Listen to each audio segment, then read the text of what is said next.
ದಯಮಾಡಿ ಎಲ್ಲರೂ ಸಾವಕಾಶ ಕೂತ್ಕೊಳ್ಳಿ. ಈಗ ವೇದಿಕೆ ಮೇಲಿರುವಂತಹ ಅತಿಥಿಗಳಿಗೆ ಗೌರವವನ್ನ ಸಲ್ಲಿಸುವ ಕ್ಷಣ. ಆತ್ಮೀಯರೇ, ಬೆಳಿಗ್ಗೆಯಿಂದ ನೀವು ಎಷ್ಟು ತಾಳ್ಮೆಯಿಂದ ಕೂತಿದ್ದೀರಾ ಈ ಕ್ಷಣಕ್ಕಾಗಿ. ಈಗ ಆ ಕ್ಷಣ ಬಂದಿದೆ. ಕಾರ್ಯಕ್ರಮ ಸುಗಮವಾಗಿ ನಡಿಬೇಕು ಅಂದ್ರೆ ನಿಮ್ಮ ಸಹಕಾರ ಬೇಕು. ನೀವು ಈ ತರ ಮಾತಾಡ್ತಾ ಇದ್ರೆ ಖಂಡಿತ ಕಾರ್ಯಕ್ರಮ ಸೊಗಸಾಗಲ್ಲ ಅಂತ ನನಗನ್ಸುತ್ತೆ. ದಯಮಾಡಿ ಎಲ್ಲರೂ ಸೈಲೆಂಟ್ ಆಗಿರಿ. ಈಗ ಮೊದಲಿಗೆ ನಮ್ಮ ರಾಜ್ಯದ ಜನಪರ ನಾಯಕ, ಜನಾನುರಾಗಿ, ಮುಖ್ಯಮಂತ್ರಿಗಳಾದಂಥ ಡಿ.ಕೆ. ಶಿವಕುಮಾರ್ ಅವರಿಗೆ ಗೌರವ ಅರ್ಪಣೆ.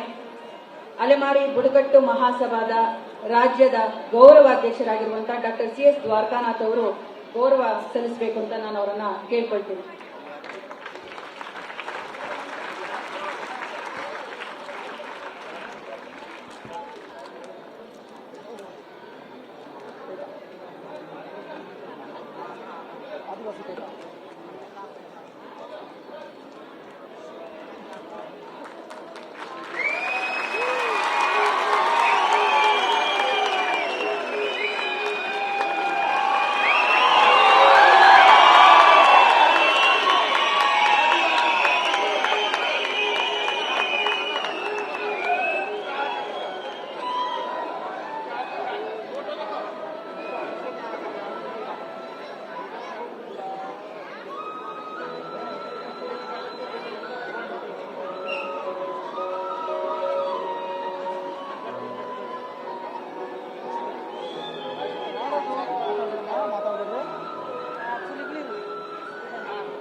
ಜೂನ್ 3ನೇ ತಾರೀಕು ಅವರು ಅಧಿಕಾರನ ವಹಿಸಿಕೊಂಡ್ರು ಮುಖ್ಯಮಂತ್ರಿಗಳಾಗಿ. ಆ 2 ತಿಂಗಳಲ್ಲಿ ಅವರು ಮಾಡಿರುವಂತಹ ಕೆಲಸಗಳು ಇವತ್ತು ಎಲ್ಲರನ್ನ ಮೆಚ್ಚುಗೆ ಗಳಿಸಿದೆ.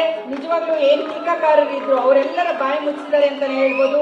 ಅದು ಖಾತೆ ಬದಲಾವಣೆ ಇರ್ಬೋದು, ಬಿ ಖಾತೆಯಿಂದ ಎ ಖಾತೆ ಮಾಡ್ಕೊಳ್ಳೋದು, ಮತ್ತೆ ಪ್ರಾಪರ್ಟಿ ಆಸ್ತಿಯ ಒಂದು ದಾಖಲೆಗಳನ್ನ ಸರಿಯಾದ ರೀತಿಯಲ್ಲಿ ವ್ಯವಸ್ಥಿತವಾಗಿ ಮಾಡುವ, ಡಿಜಿಟಲೈಸ್ ಮಾಡುವಂತ ಕೆಲಸ ಇರ್ಬೋದು, ಮತ್ತೆ 500 ಕಿಲೋಮೀಟರ್ ಮೆಟ್ರೋನ ವಿಸ್ತರಿಸುವಂತ, ಬೆಂಗಳೂರಲ್ಲಿ ವಿಸ್ತರಿಸುವಂತ ಒಂದು ಯೋಜನೆ ಇರ್ಬೋದು.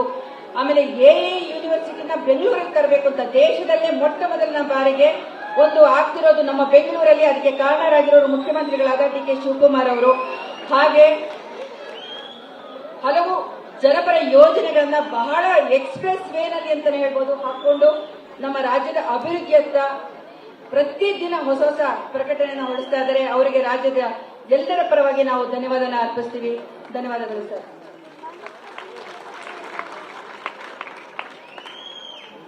ಈಗ ಸಚಿವರಾದ ಅಜಯ್ ಸಿಂಗ್ ಅವರಿಗೆ ಗೌರವಾರ್ಪಣೆ.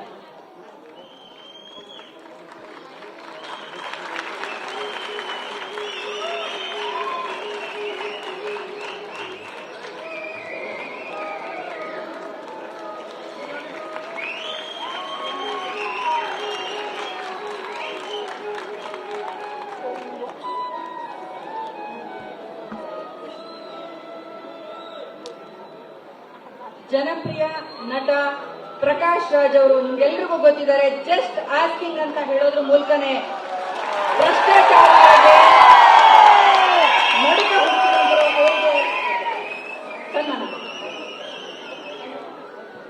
ಸನ್ಮಾನವನ್ನ ಮಾಡಿದ ಎಲ್ಲರಿಗೂ ಕೂಡ ಧನ್ಯವಾದನ ನಾನು ಅರ್ಪಿಸ್ತೀನಿ.